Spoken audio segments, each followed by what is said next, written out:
Oke, kita mulai aja untuk pertemuan hari ini. Assalamualaikum warahmatullahi wabarakatuh.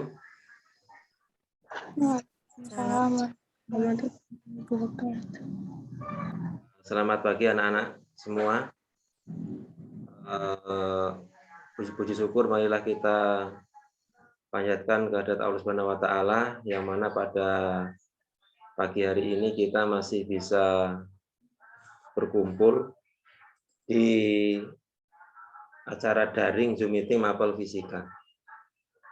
Anak semua yang Bapak sayangi, silakan untuk kameranya diaktifkan supaya supaya kita bisa lebih tahu gitu loh siapa aja yang sudah join di sini. Ini gimana kabarnya? Pada sehat semua anak-anak? Alhamdulillah sehat, Pak. Sehat semua ya? Iya. Ini pada kemana nih yang lain kok cuman sedikit ini anak-anaknya yang pada gabung di Zoom, nggak seperti biasanya?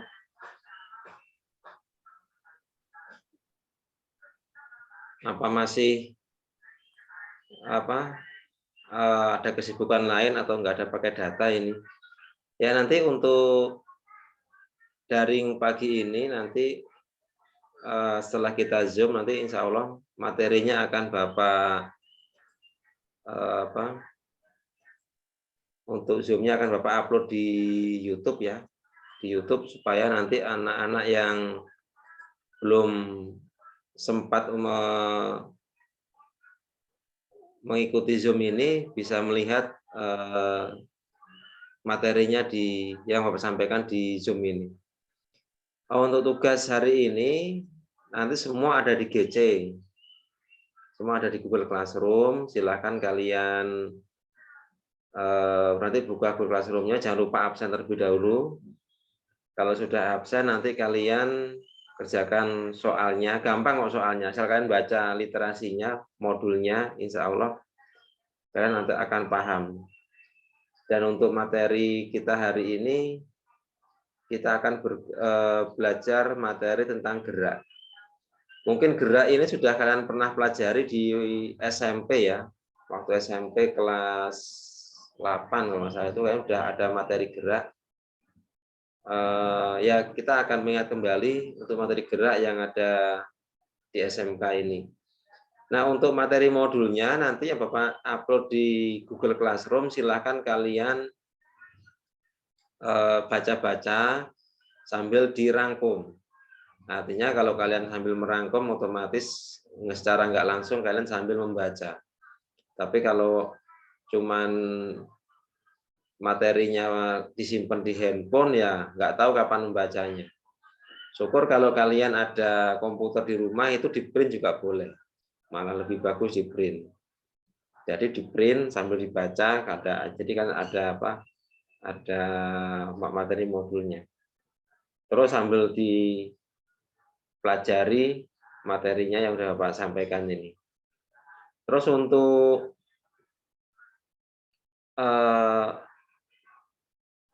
minggu depan kita juga masih materi gerak ya. Jadi gerak ini nanti paling enggak nanti sampai 2 atau 3 kali pertemuan untuk materi gerak ini.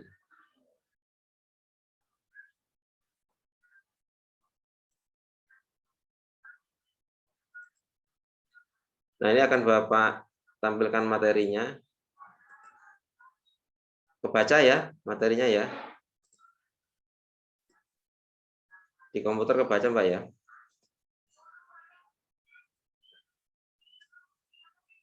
Nah, jadi kita akan belajar tentang gerak lurus. Gerak lurus. Nah, di sini dari tujuan pembelajaran kita belajar ini yaitu tujuannya yang diharapkan siswa itu nanti mampu menjelaskan karakteristik benda yang disebut dengan bergerak. Terus menganalisis besaran-besaran fisik pada gerak lurus dengan kecepatan konstan tetap dan gerak lurus dengan kecepatan konstan tetap. Berikut penerapannya dalam kehidupan sehari-hari, misalnya keselamatan lalu lintas. Terus menyajikan dan grafik hasil percobaan gerak benda untuk menyelidiki karakteristik benda lurus dengan kecepatan konstan tetap dan gerak lurus dengan percepatan konstan tetap berikut makna fisisnya. Nah, di sini untuk uraian materi pada modul pembelajaran yang pelajaran 1 ini kan akan belajar tentang besaran-besaran gerak lurus seperti nanti ada posisi, perpindahan, jarak, waktu, kelajuan, dan kecepatan, terus percepatan dan perlajuan, serta kalian juga akan belajar tentang gerak lurus beraturan GLB dan gerak lurus berubah beraturan GLBB. Nah, jadi nanti kita akan belajar tentang GLBB juga ya. Di jalan raya dia jalan mengarah ke tempat hiburan ya, bawa tasku yang ungu, Mbak Gede enggak, aku kan belum selesai maca. Tapi banget gaya, banget enak, banget aja bang.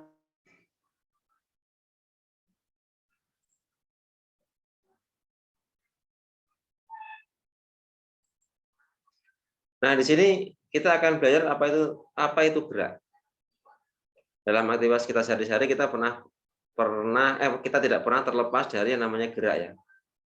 Kalian mungkin dari rumah berangkat ke sekolah itu pun juga dikatakan bergerak. Terus kalian posisinya dari rumah ke mana misalkan belanja atau main kemana itu juga dikatakan dan bergerak karena kalian posisinya ada posisi yang berpindah tempat itu dikatakan dengan bergerak.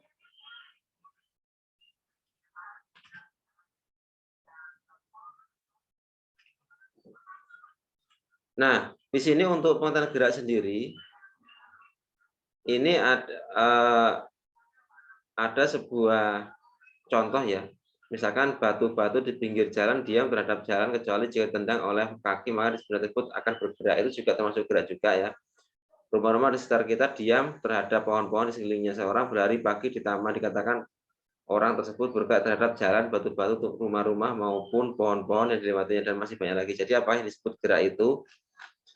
Jadi suatu benda dikatakan bergerak jika benda itu mengalami perubahan kedudukan terhadap titik tertentu sebagai acuan. Artinya seperti kalian lihat ini ada titik acuannya satu ya. Misalkan ini rumahnya si Sodik ini yang gambar ini. Si Sodik pergi ke pasar. Artinya dari gambar ilustrasi ini si Sodik itu keluar dari rumah menuju ke pasar. Berarti ada perpindahan titik dari rumah ke pasar. Makanya dikatakan dengan bergerak. Jadi gerak adalah perubahan posisi atau kedudukan terhadap titik acuan tertentu. Gerak juga dapat dikatakan sebagai perubahan kedudukan suatu benda dalam selang waktu tertentu. Untuk lebih memahami titik acuan, perhatikan gambar ini, gambar yang Bapak sampaikan barusan ya. Nah, pada suatu hari, ini ilustrasinya, Sodik berangkat dari rumah menuju ke pasar untuk membeli buah-buahan. Jika kita tinjau gambar ilustrasi di atas, terdapat dua titik acuan, yaitu rumah sebagai titik acuan 1 dan pasar sebagai titik acuan 2. Artinya, jika kita menggunakan rumah sebagai titik acuan, maka Sodik dikatakan bergerak menjauhi dari titik acuan. Sedangkan jika kita menganggap pasar sebagai titik acuan, maka Sodik dikatakan bergerak mendekati titik acuan. Nah, berbeda halnya dengan peristiwa berikut. Orang berlari di mesin lari fitness, mesin kebugaran. Anak yang bermain komputer dan sebagainya, apakah mereka mengalami perubahan posisi atau kedudukan dalam selang waktu tertentu? Nah, kegiatan tersebut tidak mengalami perubahan posisi dan kedudukan karena kerangka acuannya itu diam. Jadi kalau misalkan kamu duduk di tempat diam aja nggak kemana-mana, itu bukan dikatakan bergerak ya, karena tidak ada acuan, titik acuannya.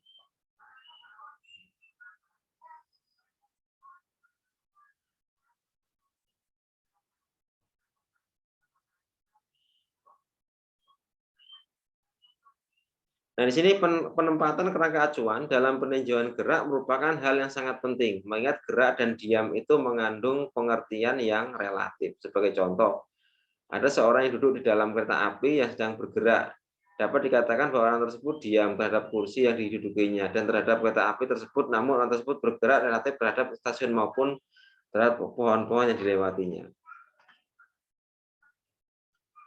Artinya, sebuah benda itu dikatakan bergerak jika memiliki titik acuan. Itu salah satu dari gerak.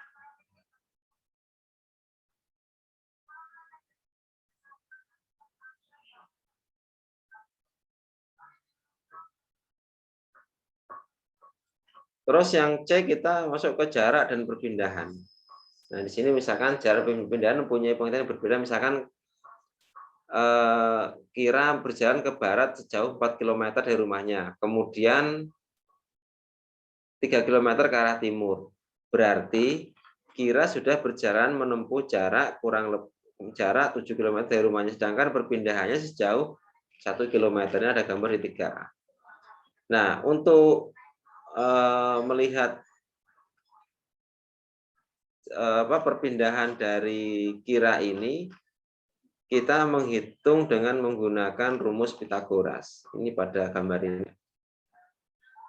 Gambar ini nanti bisa dihitung dengan rumus Pitagoras untuk perpindahannya. Kalau jarak yang ditempuh si Kira tadi kan di sini dijelaskan Kira berjalan menempuh sekitar 7 km, 4 ditambah 3 kilo. Berarti 7 km. Cuman perpindahannya itu sejauh 5 km. Ini salah ini kalau 1 km ini. Ini ya.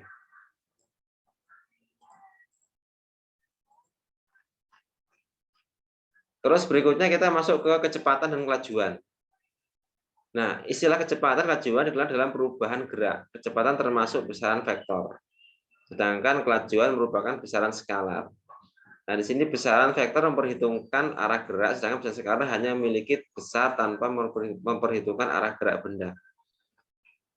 Kecepatan merupakan perpindahan yang ditempuh tiap satuan waktu, sedangkan kelajuan didefinisikan sebagai jarak yang ditempuh tiap satuan waktu. Secara matematis dapat ditulis sebagai berikut. Nah, di sini kecepatan itu dapat ditulis perpindahan per selang waktu. Dan kecepatan itu juga bisa rumusnya jarak per selang waktu. Nah, di sini untuk kecepatan rata-rata dan kelajuan didefinisikan sebagai perpindahan yang ditempuh terhadap waktu jika satu benda bergerak sepanjang sumbu X dan posisinya dinyatakan dengan koordinat X. Secara matematis persamaan kecepatan rata-rata dapat ditulis sebagai berikut. Jadi V itu kecepatan rata yang rata, delta X itu perpindahannya, delta T perubahan waktunya.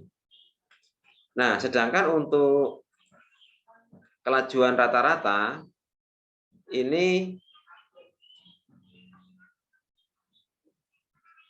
merupakan jarak yang ditempuh setiap satuan waktu. Secara matematis dapat tulis V sama dengan S per T. Ini kalau kita menghitung kecepatan rata-rata.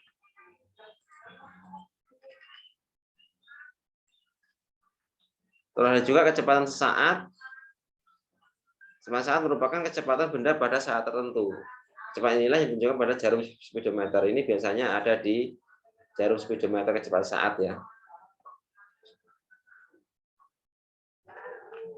Terus berikutnya lagi ada namanya percepatan. Di sini percepatan adalah perubahan kecepatan dan atau arah dalam selang waktu tertentu. Percepatan merupakan besaran vektor. Percepatan berharga positif jika kecepatan suatu benda bertambah dalam selang waktu tertentu. Percepatan berharga negatif jika kecepatan suatu benda berkurang dalam selang waktu tertentu. Ini ada percepatan rata-ratanya.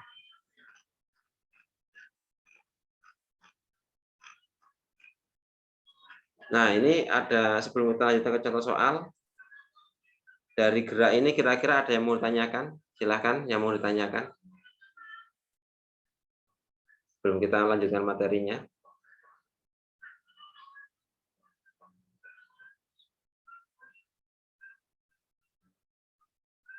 Lanjut, nggak ada masalah?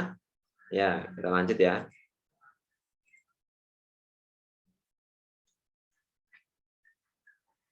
Nah, di sini ada sebuah contoh soal.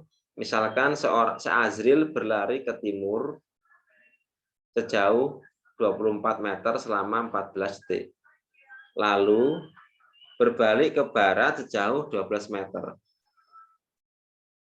dalam waktu 4 sekon. Hitunglah kecepatan rata-rata dan kecepatan rata-rata azril. Nah, di sini karena azril itu bergerak ke timur sejauh 24 ya meter selama 14 sekon atau 14 detik. Lalu berbalik ke barat sejauh 12 meter dalam waktu 4 detik. Nah, sekarang kita akan menghitung rata-ratanya. Nah, di sini diketahui S1-nya itu 24 meter, S2-nya itu ada 12 meter. Terus untuk waktunya, T1-nya itu 14 detik atau sekon, dan T2-nya itu 4 sekon. Jadi kalau kita lihat rumus yang ada di sini, nah ini dapat diselesaikan berarti V sama dengan S. Sebenarnya rumus dasar tadi V sama dengan S per T. Cuman karena ini ada ada jarak yang ditempuh itu sama waktunya itu sebanyak 2 kali atau dengan jarak yang berbeda. Jadi di sini ada dijumlahkan ya S1 ditambah S2. 24 tambah 12 dibagi dengan 14/4 sama dengan 2 meter per sekon. Nah, jadi kecepatan rata-rata angka perpindahan ke timur bernilai positif, ke barat negatif.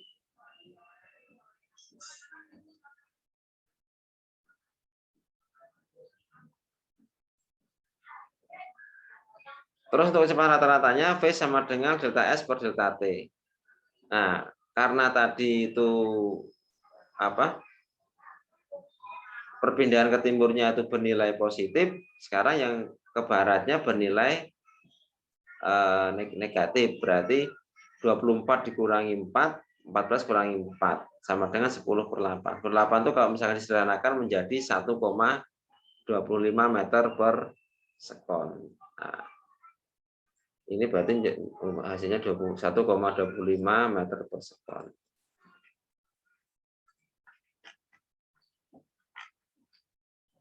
Sampai sini ada yang mau ditanyakan? Sebelum kita lanjutkan lagi materinya.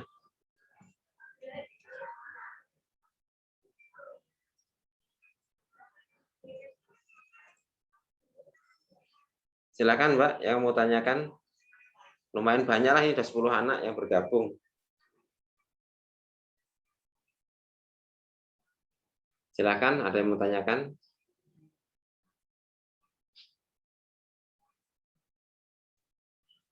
Kalau nggak ada, kita lanjut lagi ya untuk materinya kembali. Nah, sekarang kita akan melihat materi tentang gerak lurus. Nah, pengertian gerak lurus.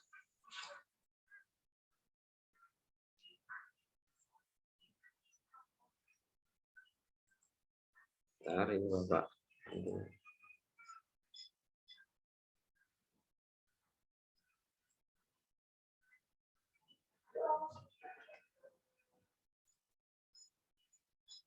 Nah, karena kita akan mempelajari tentang gerak lurus. Nah, sekarang kalian lihat di sini ada gambar kereta api ya. Ada gambar kereta api. Nah, dari gambar kereta api ini sekarang kita perhatikan. Pernahkah kamu memperhatikan kereta api yang bergerak di atas relnya? Nah, apakah lintasnya berbelok-belok? Bahwasanya lintas kereta api adalah garis lurus. Karena kereta api bergerak pada lintasan lurus, maka kereta api mengalami gerak lurus. Jika masinis kereta api menjalankan kereta api dengan kecepatan yang sama, kereta api akan menempuh jarak yang sama. Nah, karena kereta api ini relnya atau lintasannya itu lurus, maka kereta api ini mengalami yang namanya gerak lurus. Gerak lurus ya.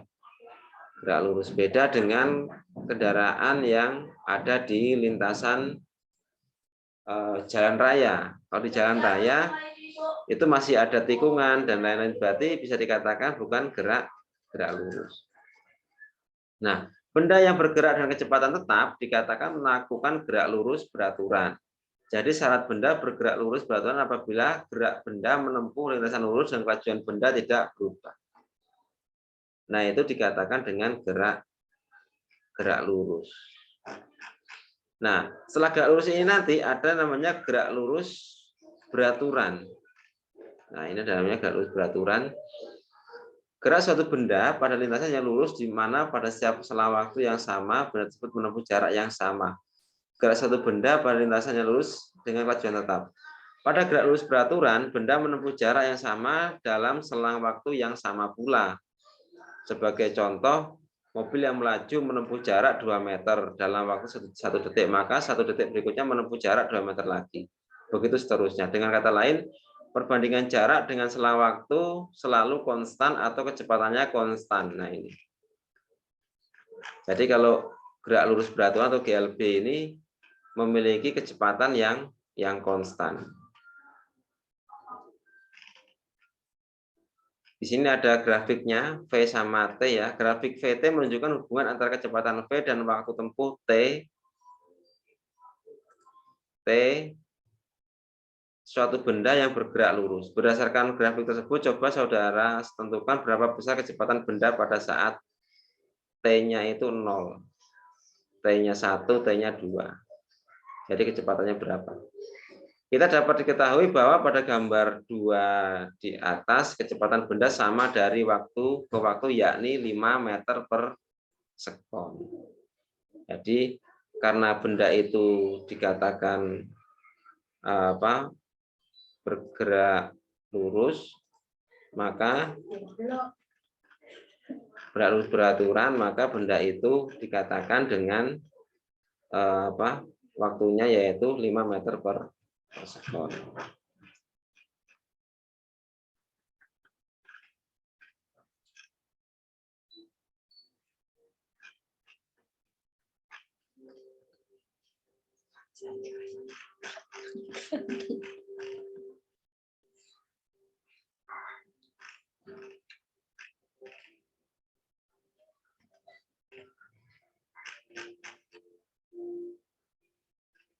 Nah, ini sekarang kita lihat contoh soalnya aja ya, langsung ke contoh soal. Nah, ini di sini ada sebuah contoh soal nomor 1. Sebuah mobil bergerak dengan kecepatan tetap 45 km per jam. Hitung jarak yang ditempuh mobil selama 10 sekon. Berarti kita akan menghitung jarak ya, S-nya. S-nya berarti rumusnya ini S sama dengan V kali T. Berarti kecepatan itu satuannya V. V itu satuannya kilometer per jam. Terus jarak yang ditempuh itu satuannya di sini sekon atau detik. Ini kita samakan dulu persamaannya menjadi meter. Menjadi meter. Jadi 45 km per jam ini kita rubah menjadi meter per detik. Meter per sekon, berarti ini dikalikan, kalau misal dikalikan dengan 1000. Berarti 45.000 meter per jam dirbagi detik kan 3.600 ya. 3.600 berarti V-nya itu sama dengan 12,5. Jadi ngikuti satuan yang ada di sini, meter per sekon nanti, hasilnya biar sama. Terus kita masukkan hasil dari 45 km per jam ini menjadi 45.000 per 3.600 ya. Ini sama dengan 12,5, berarti 12,5 dikali dengan 10, hasilnya 125 meter. Nah, itu contoh soal yang pertama.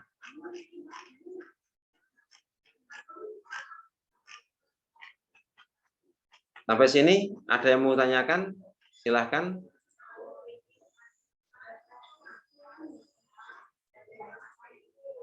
Silakan Mbak, kalau ada yang mau tanyakan sampai sini.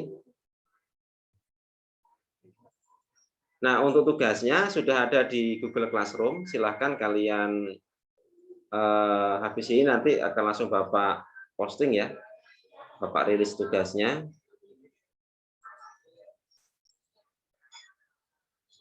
Silahkan langsung kalian kerjakan tugasnya di Google Classroom. Nanti Bapak tunggu jawabannya di Google Classroom. Kalian nggak boleh mengirimkan hasil jawaban di WA ya. Kumpulkan semua di Google Classroom. Biar data nilainya terkumpul semua di sana. Jadi Bapak ngasih nilainya enak. Karena kalau di WA itu kan WA sudah dipakai untuk kerja ya, bukan hanya untuk ngajar, untuk kerja. Biasanya akan tertumpuk nanti kalau kalian mengirimkannya lewat WhatsApp. Jadi sekarang yang lebih modern cukup mengumpulkannya lewat Google Classroom. Terus untuk nama-nama di Google Classroom silahkan kalian menggunakan nama asli yang sesuai yang tertera di absen ya, di absen sekolah. Jangan gunakan nama panggilan atau nama yang lain yang aneh-aneh. Jadi silakan kalian gunakan nama yang tertera di absen kelas.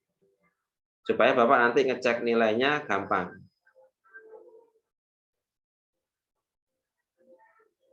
Sampai sini ada yang bertanyakan? Silakan. Sebelum kita tutup untuk pembuka pagi ini. Silakan Mbak Lia Puspitasari, silakan Mbak. Tidak ada, Pak. Tidak ada.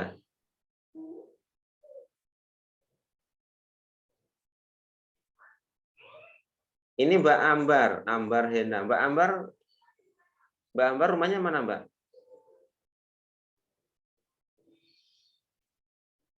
Halo.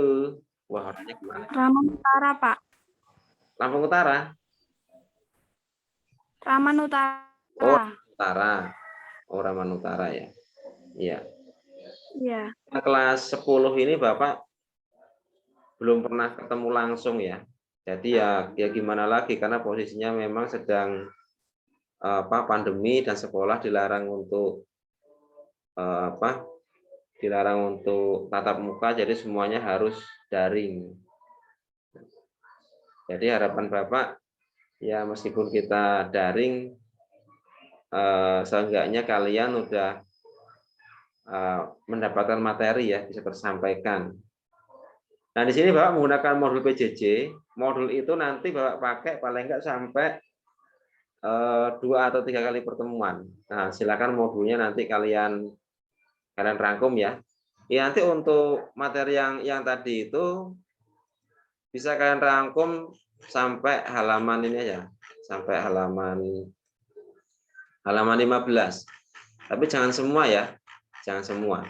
Tapi nanti yang dikumpulkan ke Bapak itu cukup jawaban dari soalnya tadi ya, soal yang di Google Classroom. Nah ini Bapak akan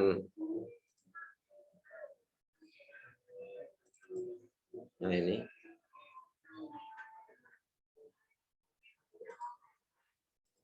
Bapak akan posting absen. Jangan lupa kalian nanti absen terlebih dahulu ya di GC-nya. Ini Bapak rilis untuk absennya.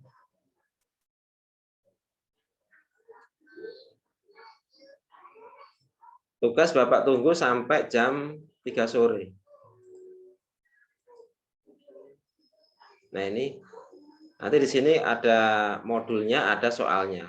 Nah jadi soalnya tetap kalian tulis di buku, terus dikirimkan ke GC ya. Ini Bapak rilis dulu anunya, tugasnya.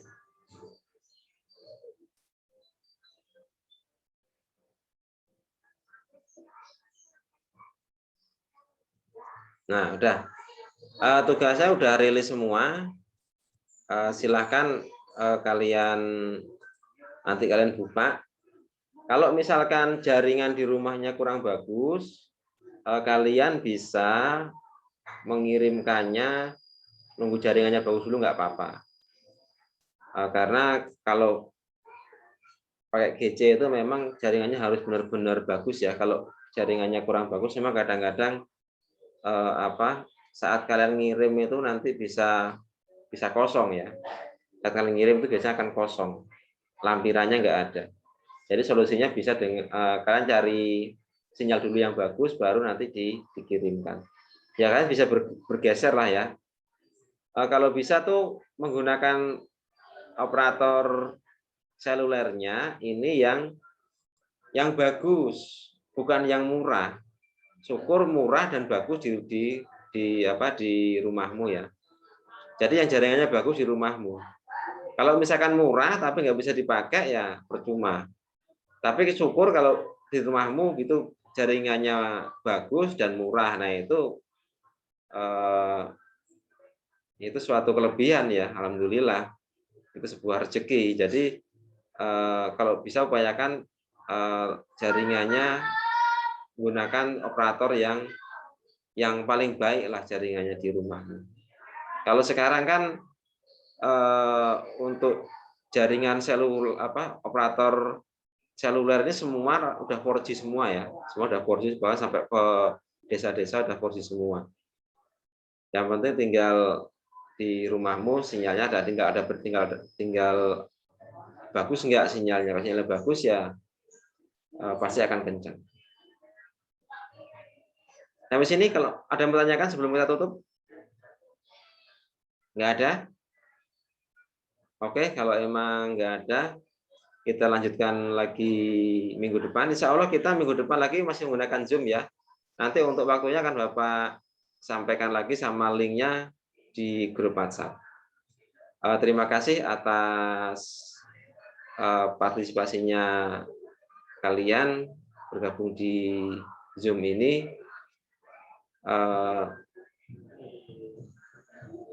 Kita lanjutkan lagi minggu depan. Sampai jumpa lagi. Wabillahi taufik wal hidayah. Wassalamualaikum warahmatullahi wabarakatuh. Waalaikumsalam. Waalaikumsalam warahmatullahi wabarakatuh.